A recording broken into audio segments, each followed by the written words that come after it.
Bom dia, boa tarde, boa noite. Aqui quem vos fala é o professor Jezelberg. Eu estou aqui para falar mais uma vez do mundo da geografia.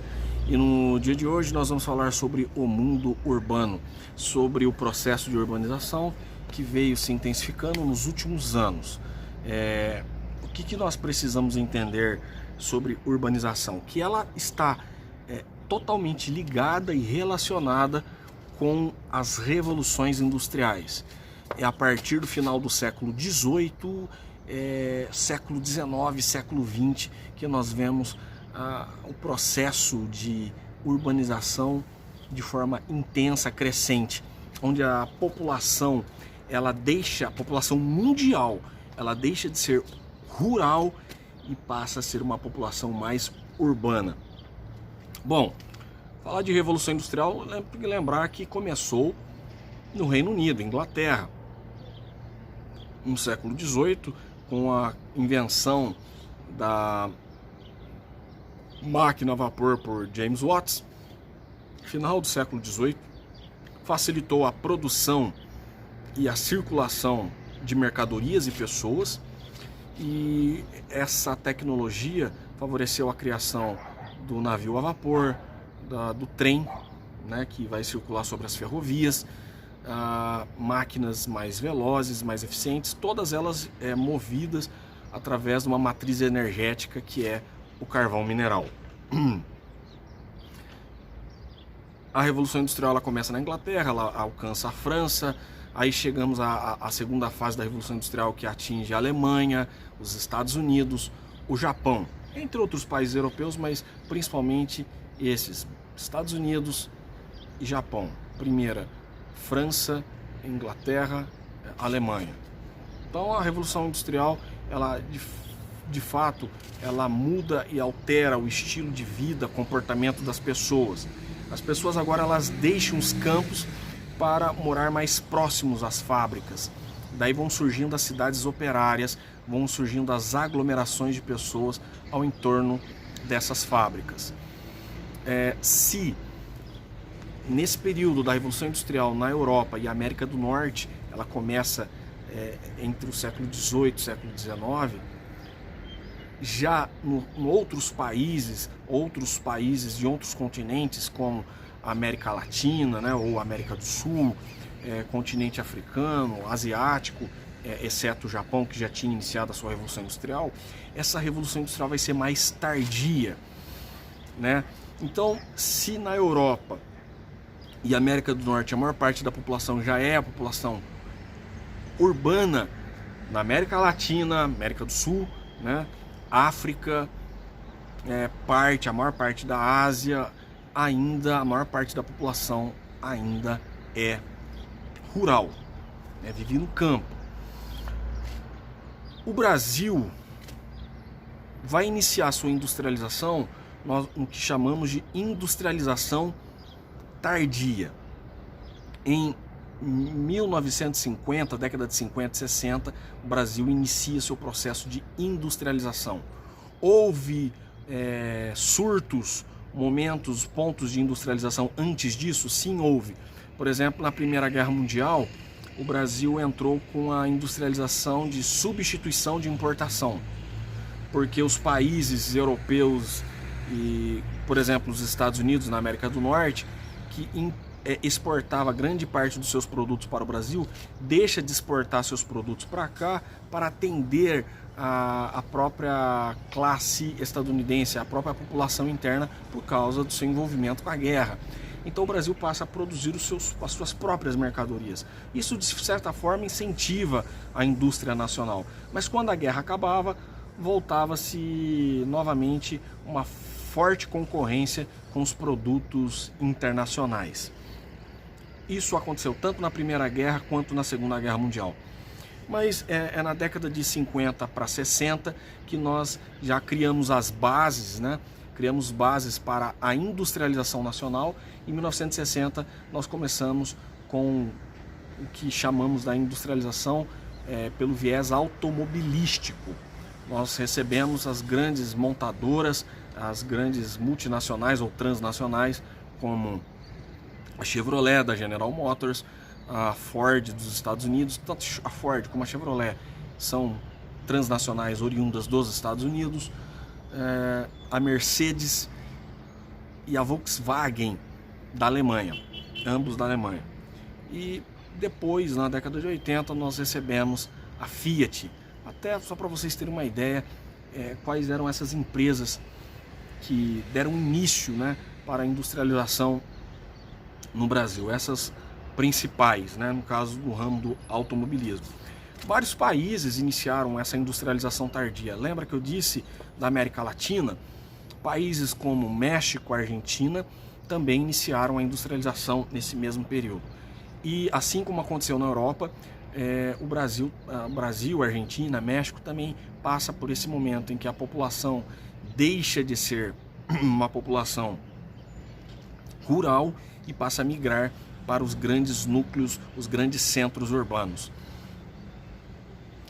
Por exemplo, a cidade de São Paulo, a região sudeste do Brasil, em outras capitais da região sudeste, Belo Horizonte, Rio de Janeiro, a própria cidade de São Paulo, passa a receber um grande fluxo de imigrantes internos se deslocando das regiões ruralizadas, regiões menos industrializadas, que não tinha tanta oferta de trabalho e emprego, e as pessoas vêm com a expectativa de uma melhor qualidade de vida, de oportunidade.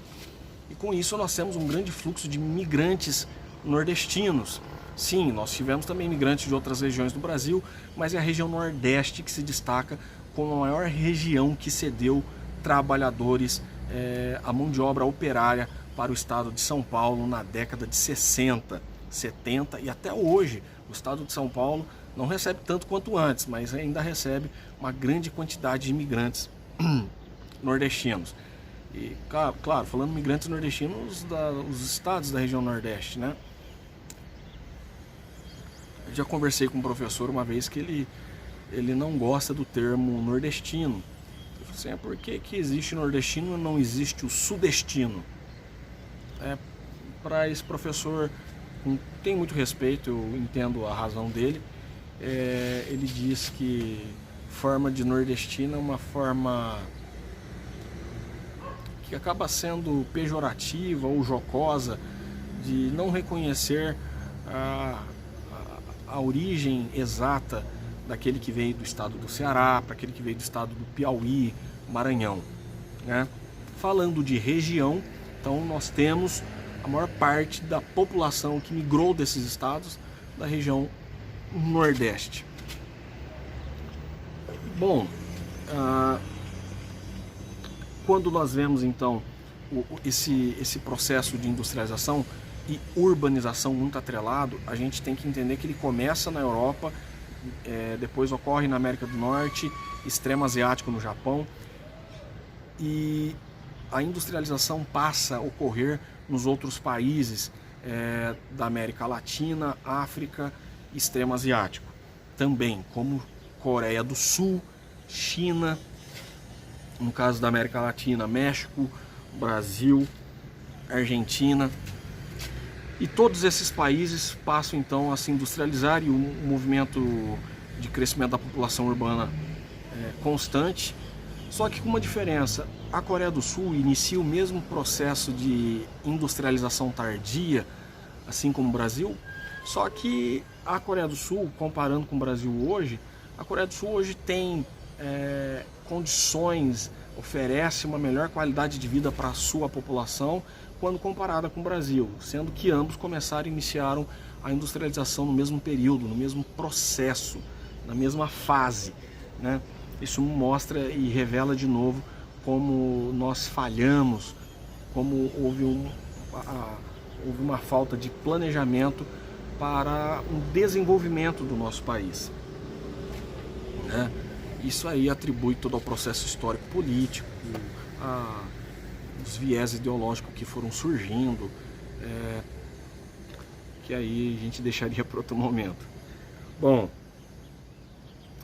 se a população mundial vem crescendo, só para vocês terem uma noção, no século XIX a população urbana era de 7%, mas somente em 2008 que a população mundial passou a ser a maioria do que a população rural.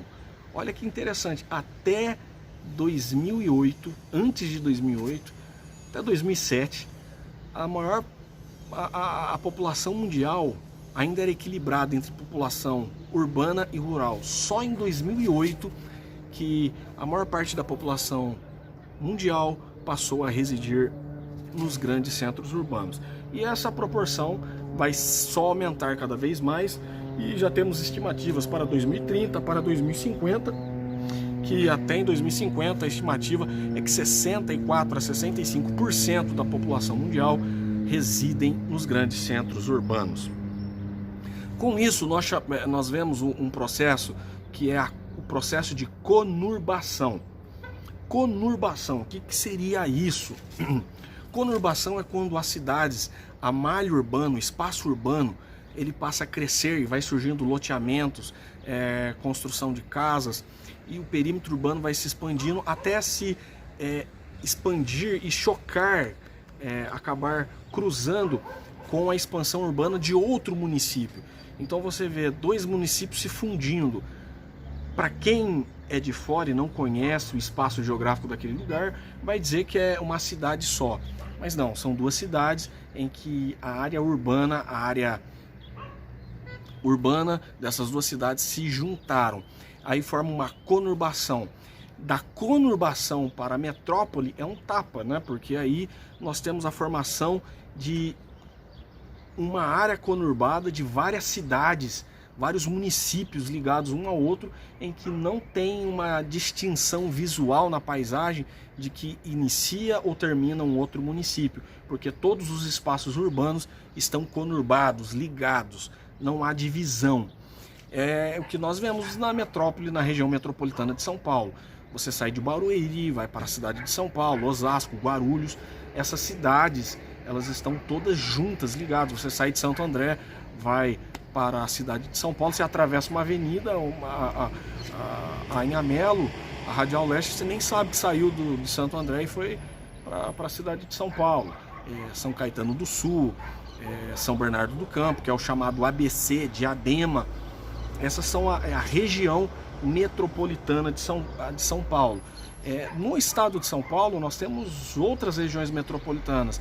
A região metropolitana de Campinas. Você vê a região metropolitana de Campinas, são vários municípios ligados. Por exemplo, Campinas, Hortolândia, Paulínia, Americana, são todos conurbados. Então nós já chamamos Campinas como região metropolitana, assim também como a região metropolitana da Baixada Santista, que você vê Praia Grande, Santos, São Vicente, todos também ligados. São municípios que não há distinção, há uma continuidade, né? Há uma área contínua de expansão urbana, independente das fronteiras, das divisas ou os limites municipais. Isso é conurbação. E uma grande área de municípios conurbados, ligados, né, forma-se uma metrópole. O processo de urbanização não para, e aí você tem áreas metropolitanas. A questão é quando essa área metropolitana ela continua se expandindo, essa aglomeração ela não cessa devido à oferta de emprego, devido à atração de capital, de empresas que acabam investindo, acabam gerando emprego. E há uma histórica concentração de capitais nessas cidades, as pessoas acabam se aglomerando nesses pontos, e isso só vai crescendo, crescendo, crescendo, e de uma região metropolitana, ela pode se fundir. Por exemplo, a região metropolitana de São Paulo tem a expectativa que ela se funda com a região metropolitana da cidade do Rio de Janeiro. Então, quando se fundir Rio de Janeiro com São Paulo, é o que nós chamaremos de megalópole. Megalópole, deixa eu passar o caminhão, não sei se está atrapalhando o som aí. Megalópole é a fusão de duas áreas metropolitanas.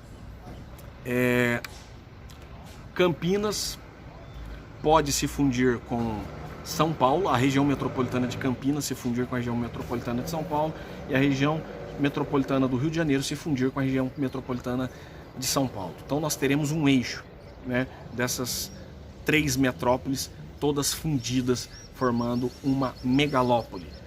Isso é uma perspectiva, é uma análise, que é uma projeção, uma estimativa que isso venha a acontecer no futuro. No Brasil ainda não temos de fato uma megalópole, mas nos Estados Unidos nós temos alguns exemplos de megalópole. Nós temos a megalópole que sai de Washington e passa por Nova York e chega até a cidade de Boston.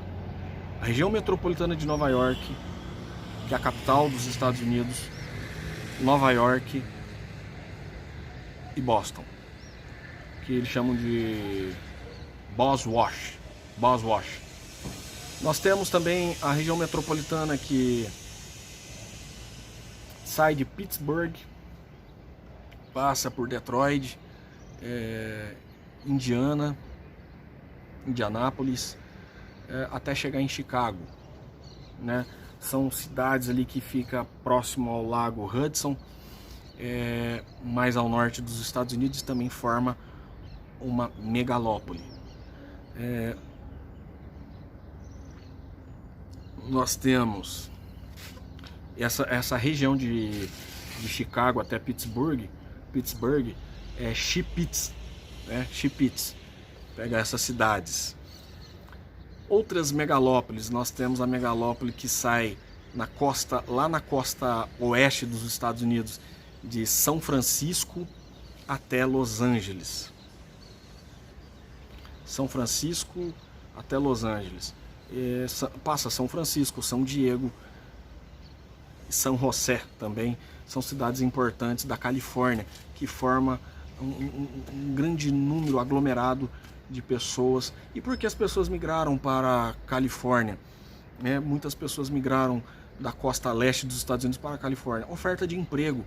É na Califórnia que nós temos o que chamamos de Vale do Silício, a indústria de alta tecnologia, as grandes empresas da área de produção de alta tecnologia, na área da informática, está toda concentrada na costa oeste dos Estados Unidos, no estado da Califórnia.